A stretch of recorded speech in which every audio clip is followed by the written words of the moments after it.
We hear a lot about the billions of dollars we send to help the developing world, but did you know that more money flows out of Africa and into tax havens than what we're sending in development aid? The first thing you might think is that this is all about corruption over there in those nations. But a recent United Nations panel led by former South African President Thabo Mbeki found that tax avoidance and evasion by corporations has a much larger impact on national budgets. After looking at the evidence, he said that large commercial corporations are by far the biggest culprits of illicit outflows, followed by organised crime. In fact, corporate tax evasion should be seen as a form of organised crime because it robs some of the poorest people in the world of the revenue they need to pay for public schools, hospitals and infrastructure. It's a human tragedy when you can't get medical help when your child's ill because there's no service available, unless you can pay. When corporations don't pay fair taxes, it shifts the tax burden onto ordinary workers, often already living below the poverty line. Either they're forced to pick up the tab in higher taxes on their wages and on basic goods they buy every day, or public services just won't be there for them at all. Whichever way it goes, it leads to more and more unfair tax systems, and it drives up inequality.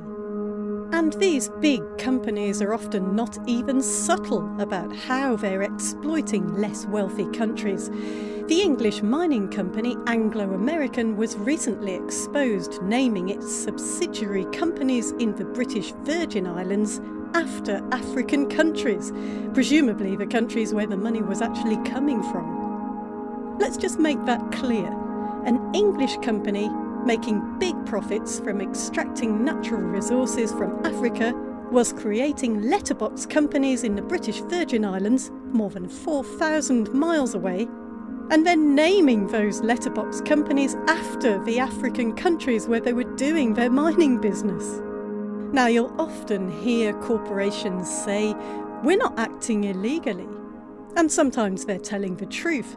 You see, the economic ideology trafficked by some of the world's biggest institutions for decades says that developing countries must increase investment at all costs so they can drive up growth and lift themselves out of poverty.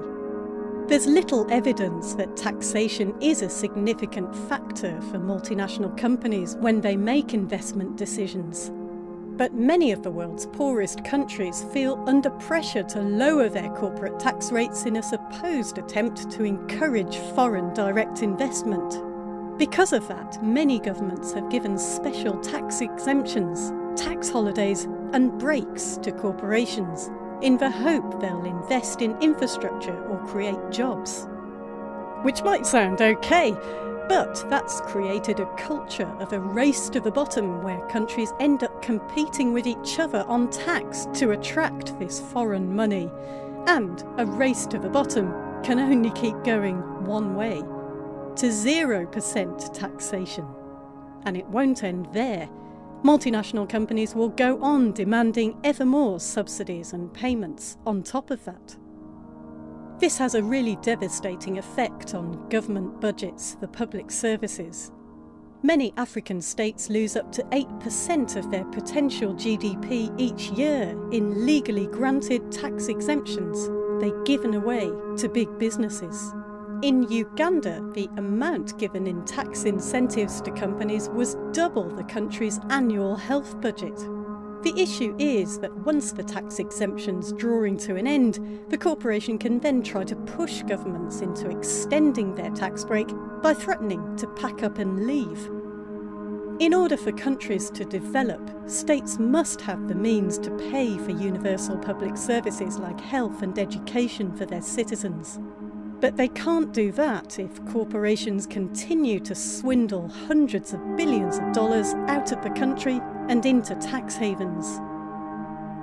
So while you might be doing your part by paying your taxes or even donating to charity, some of the world's biggest multinational corporations are laughing at you all the way to the bank.